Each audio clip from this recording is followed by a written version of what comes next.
Content warning. This story contains graphic descriptions of violence and may be disturbing to some listeners.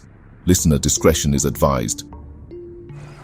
Imagine you're in a quiet village near Noida, in a place called Nithari. It was December 29th, 2006, a day like any other, until a gruesome discovery turned the ordinary into a nightmare. It all started with a clogged sewer drain. What workers found inside shocked the entire nation, human remains piling up like discarded waste. Moninder Singh Pandher, a wealthy local businessman, lived in the house nearest to this macabre scene. It didn't take long for suspicion to fall upon his compound.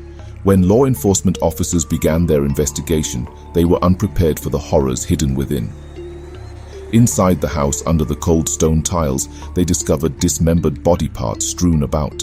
Bloodstains painted the walls, a grotesque history of unimaginable violence. Limbs, torsos, and skulls gave ghastly testimony to a series of gruesome acts that had occurred in the shadows.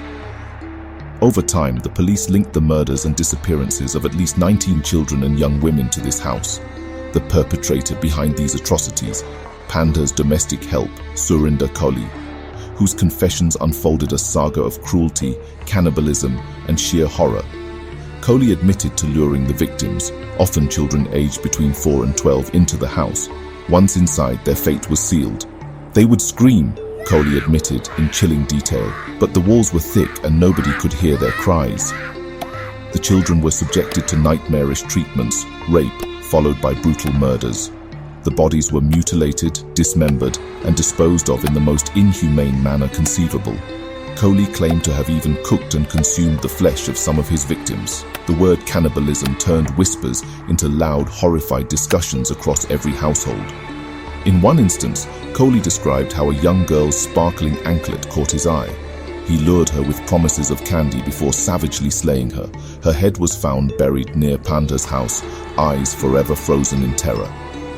The local authorities, its hands dirtied with negligence, were severely criticized. Families of missing children had repeatedly gone to the police with their concerns, only to be dismissed.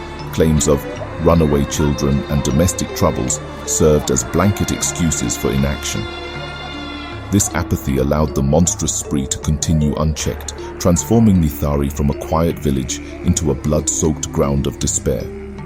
The legal ramifications were swift but complex. Pandher and Koli were both initially sentenced to death. However, while Koli remained behind bars, Pandher's sentence was overturned upon appeal, sparking outrage among the public. The judiciary's handling of the case drew mixed reactions. Many felt it exemplified the failings of a system meant to protect its citizens. Was justice served? Echoes of the victim's screams seemed to answer otherwise.